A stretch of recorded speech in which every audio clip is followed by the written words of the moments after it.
Guys, for today's video, luluto tayo ng Bicol Express. At ito na lang ang mga ingredients. Magpakulo ng mantika. Unahin ilagay ang luya. Isunod ang bawang. Halu-haluin lang hanggang sa mag-golden brown or sakto sa pagluto ang ating mga bawang at saka luya. Isunod ang sibuyas na pula. Pwede din tayong gumamit dyan ng sibuyas na puti kasi ang sibuyas na puti manamis-namis yun. Ang available natin ay sibuyas na pula lang. Isunod na ang ating bagoong maliliit na hipon. Yan. Lagyan ng paminta.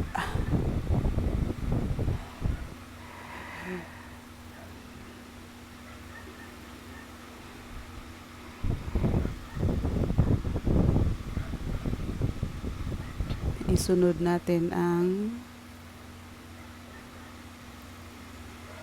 asukal.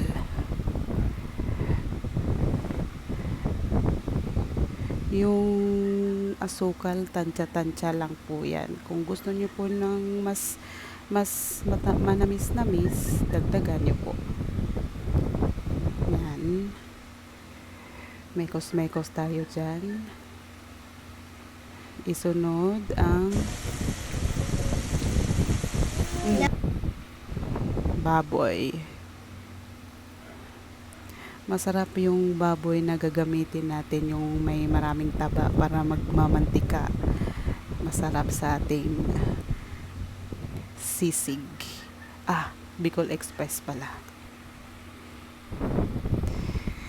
Haluin hanggang sa tama na yung kanyang pagkaluto.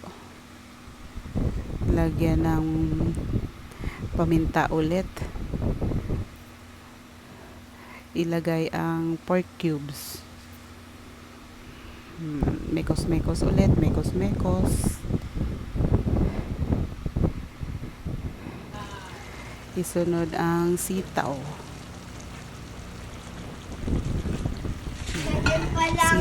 Sitaw.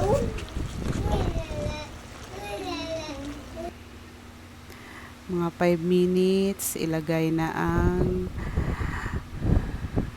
gata.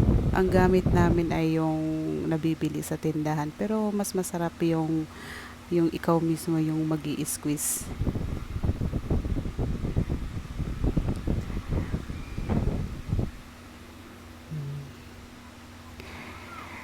Lagyan ng siling green at siling labuyo. Ang ginamit namin dyan ay dalawang green na haba at saka 2 perasong siling labuyo. Pero kayo, kung gusto nyo pong mas maanghang, go. Pwede nyo rin lagyan niya ng chili powder. So, ayan na guys. Sarap. Yan. Maya-maya na, kakain na tayo. At ito na nga. O, diba? Sino ba naman ang hindi gaganahan sa pagkain? At sino bang hindi mananaba kung ganyan lagi yung hinahain ng iyong asawa? Oo.